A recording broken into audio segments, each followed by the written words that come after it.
How's it going, guys? My name is Zach with The Movie Castle, and today we're going to be talking about a new Netflix film. This is Fear Street Part 1, 1994.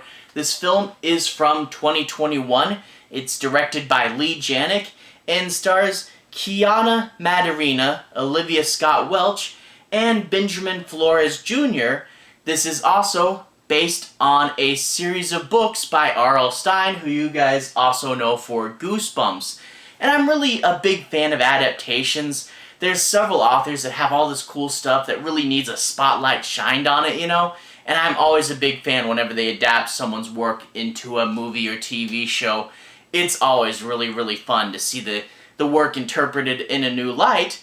Now, unfortunately, when I was younger, never got around to reading too much Stine. I really respect him and his work, but I never got around to reading too much of it. So I'm not 100% sure how well this follows the source material. I suspect that they took some liberties. But speaking of adaptation, Netflix chose an interesting way to adapt this. You know, you have a series of books. Most people would do an anthology TV show or an anthology movie. Netflix chose to do a series of films, which, okay, that's cool, but the unique thing is these are coming out, I think, a week after each other. So you get a movie a week later, a movie a week later, the last movie, a trilogy. And this is a really weird blend. You know, it's a blend between TV and movies. You know, it's movies. It has the length and the production quality, but it's coming out every week like a TV show. And it really is blurring the line, which is because streaming already been kind of blurred. And also, you'll go from before July, having no Fear Street movies, to 3 weeks into July. When July is over, we'll have had 3 Fear Street movies. It's like a franchise that popped up overnight, you know, out of nowhere. So that is interesting. Did they do it successfully? Well, let's talk a bit about the movie. I'm going to be talking a little bit about the plot. No major spoilers, so don't worry about that. But I do want to say my piece on a few plot points and make sure you guys have a basic understanding as to what the movie's about. So let's go ahead and dive right in. We open up with this girl in the mall. She's closing up a bookstore, so lots of fun book Easter eggs for you book nerds. She's there, her friend is working a few shops over, and as she's closing up, a mysterious slasher killer pops up. The killer is dressed in a sort of Halloween mask that anyone could pick up, kind of the same concept as the mask from Scream. He's got a skull mask, he's got a cloak, and he's got a shirt with the skeleton bones printed on it. A really cool, anyone could have made this, but also really iconic. You see this costume, you're like, okay, that's from the Fear Street movie. And I really did love this design. It's actually kind of hard to pull off a skull mask. This one really did work, and I do love the killer design in this movie, and we do get a fun opening slasher scene. She's running through the mall, she's uncovering all these different bodies, and she eventually does get killed by the killer, and actually, for whatever reason, almost a perfect recreation from the first on-screen kill and Scream. It is very similar with the killer running up behind and going in like that. I don't know why they chose to recreate this so perfectly, but they did. The killer kills her as she's dying, takes off the killer's mask. It's her friend from earlier, and he's shot by the police, so everyone in this prologue is dead. We jump to our main characters, a brother-sister combo. The brother is kind of your nerdy, funny character. He's in the basement on 1994 internet, and he's talking about the crimes that have occurred in this town.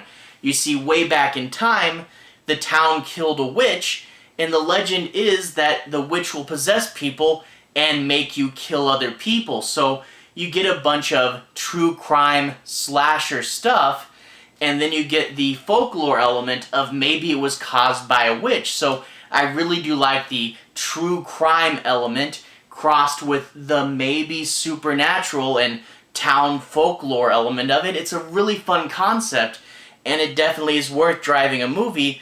Now, sadly, it does get overly complicated towards the end of the movie, but the setup here is good. Just the idea that anyone can snap, become a killer, and maybe there's a supernatural reason, and that really is all you needed. But they do throw in a bunch more. We'll get to that. But anyway, It's also kind of funny. In a lot of horror movies, you have the library research scene to figure out what the ghost is. But here the brother just knows, which I thought was kind of ironic. But anyway, enough about the brother. The sister, who's our main character, she's an angsty teenager. And why she's so upset is her girlfriend has moved to the rival town. And in turn, they broke up and she's going through a really bad breakup. You see, they live in Shady, and this is where all the poor people are. Her ex-girlfriend is in Sunnyvale, so Shady, Sunny, get that?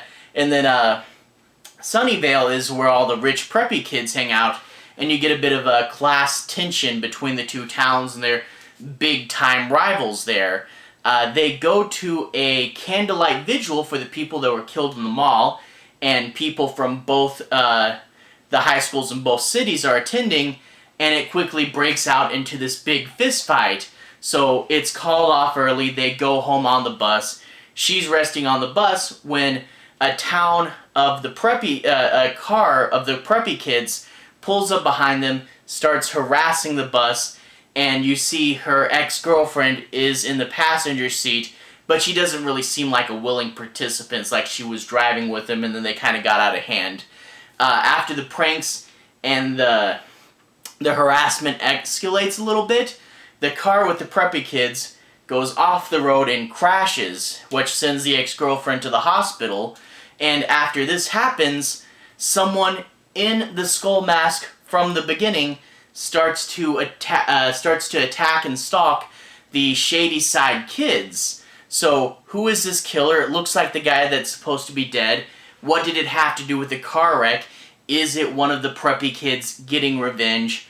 We don't know, and that's where the mystery begins. So let's go ahead and talk a bit about the pros. With this movie, you really see Netflix putting in the money for really nice professional cinematography and really cool music. And you can see they wanted to put forth a solid effort here. Now with the cinematography, some people say it looks clean and modern. It's supposed to be a 90s movie. A lot of people wanted 90s styled cinematography, and I get that. But for what it is, it's good. And with the music, you get lots of, it's 1994, early 90s hits, and there's some really cool stuff, lots of flashbacks and good memories. Sometimes the music will come in a little bit too strong, and it's sort of like, hey, 90s nostalgia. But for the most part, it's really good to see a lot of these old songs you know and love, and they really paid a lot for the music here.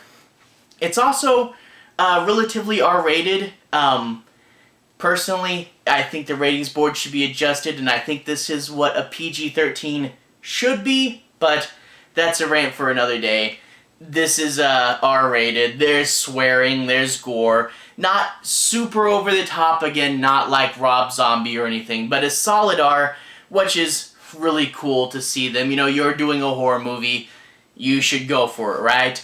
And on top of that, you know, I mentioned the killer design is really cool, and when it does slasher stuff, it does it pretty well. I wish it was more of a slasher movie, but we'll get into that later on. But when you talk about slasher movies, a lot of times they have really disposable characters, and these characters aren't. These characters have a fair bit of, you know, characterization. They're not perfect, and I do wish they were a little more fleshed out, but they all, you know what's up with them. The younger brother and the stoner type character do have some funny lines, and you understand where everyone's coming from, so they're not the cookie cutter slasher fodder that you might expect them to be, and they're all really well acted, so props to the characters there. Although they could have been a little bit better, they're still pretty good. But I do have to talk about the cons, and quite unfortunately there's lots of cons. You know, the pros, what this movie has going for it, really makes me wish it was better, but there is some major faults. And I think, you know, everyone talks about this with Scream. So a Wes Craven way of explaining it is this movie is about 1/3 Scream, which I really do like, but about 2/3 My Soul to Take. And I don't know if you've ever seen the Wes Craven movie My Soul to Take, but it's good enough but kind of a jumbled mess. And that really is about 2/3 of this movie. And let's get more into specifics. First of all, I said there are rules. The rules are really what kills this movie. If you had it be just a slasher for the most part, and then keep the witch stuff to the very end, make that just be the climax, that would have been a lot better. But because there's so many rules explaining what the killer's trying to do and what he can and can't do, you actually get a kill that I think is close to the end of the first act, and then after that kill, there is not too many kills until the very end of the movie. And in turn, you're like, expecting a slasher movie, but there's not too many slasher scenes. There's some scary scenes sprinkled throughout, but there's not too many kills in this movie for a large chunk in the middle, because the characters got to follow rules and can only attack certain people for certain reasons. And when you find out why the killer's going after his primary target, it's an okay enough reason, but then when you find out why the killer is going after these auxiliary targets, it's kind of dumb, and it kept it from being more of a slasher too. So I really didn't like that, and this really did get bogged down by rules, and it overcomplicated something. And if they had just kept it to be a simple concept, it really could have worked better. Just make a good slasher, But the rules, because of that, you didn't get too many kills throughout most of the movie. You do get a few cringy moments, like, oh, I'm an edgy drug dealer or something, and you do get a few jokes that don't land. You're like, that's kind of weird. A lot of the jokes land, but some of them don't, and they kind of cringe, But on top of this, you get a bunch of weird logic with this movie. First of all, the adults seem to just kind of disappear. Now, I know this is taking place primarily at night, but it seems like any parents or authority figures, if they're not in the plot at the moment, they just disappear. And it seems like your 5 kids are almost running around in a weird, empty, void world where all the other characters they might interact with, if they're not part of the plot, they're not there. And it's this weirdly empty town. Other weird logic things. People from one town, the kids will openly threaten to kill people in the other town, and no one really says or does anything about it, which is super strange. At one point, the kids end up stealing an ambulance as a form of transportation, and nobody is looking for the ambulance? It's really weird. It's just, hey, we'll steal an ambulance with 0 repercussions. They literally at one point drive it to the police station to try to get help.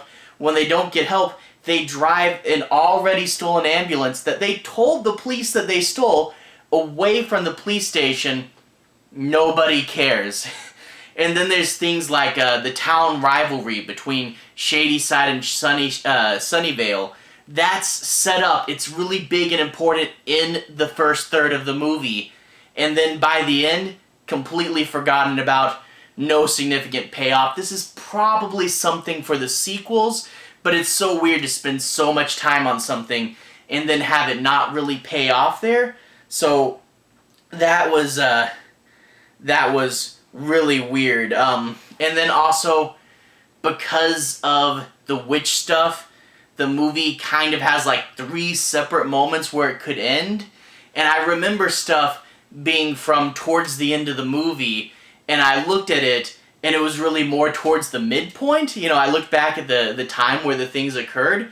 The movie's an hour, 45-ish minutes long, and stuff that I thought happened towards the end was really happening at like the hour mark. And the movie has like, okay, it's gonna end at the school. Okay, no it's not. It's gonna end at this other place. Oh no, there's a little bit more, and the movie just kind of keeps going. So that is a little bit frustrating there. And yeah, that really is the thing. This movie had a good solid concept and then kind of got overcomplicated because it had weird rules. It wasn't a slasher movie for this awkwardly long part in the middle. And it kind of reminded me of The Mummy, the Tom Cruise one, where it really did feel like there were a whole bunch of producers putting in weird little ideas that didn't sync up with each other, and because of that you get, weird moments, things that just don't make sense, and it started off really good, and then it kind of got bogged down by just way too much plot, But that being said, it is still watchable.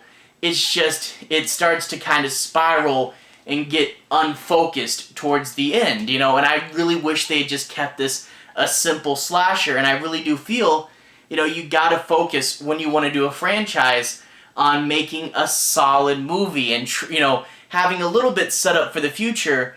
But so many films, when they want to be a franchise, they try to pitch the whole franchise at once, and it really did get bogged down with this witch stuff when it could have just been a simple slasher. And yeah, there's a lot that didn't work, a lot of weird moments, and overall I wanted to like this movie more than I did.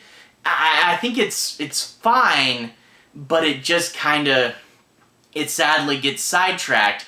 But I am kind of curious. They showed, basically, as a stinger, they showed a commercial for Part 2. Part 2 looks very Friday the 13th, and I'm a big fan of that series, so I'm definitely going to check out Part 2. I do want to see what's up with this and how the whole thing pans out, but this is a case of focusing too much on big stuff when it should be a simple story. But overall, the characters were good enough, but it gets sidetracked on the witch stuff in the other town, and then kids can run around and steal ambulances and no one cares. You can tell the cops that people died in a hospital, they won't even look, you know. And it's all these weird moments that I feel like, you know, if this was made by like a small team that was focused and really cared, it could have been ironed out perfectly, but you just have so many hands. That's really what it did feel like. Several higher up hands coming and trying to drag the movie in their own ways. But what worked did work, and you can tell some people were really trying. It just got a little bit muddled. But I will see the other two. I will see what's up. I definitely say, since it's on Netflix and you don't have to go out and buy a ticket for it, you know, it's worth streaming if you have the time.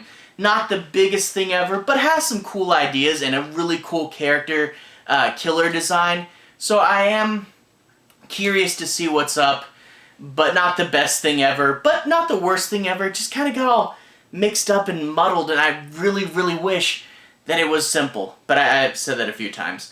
Anyway, to everyone who's watched so far, thank you for watching. To everyone who's liked and subscribed, thank you. You really are helping the channel out. I'll put a relevant playlist on the bottom if you want to see more. You can click there and see more. Anyway, have a good day. I'll see you guys again very, very soon. Relevant playlist on the bottom. Have a good day now.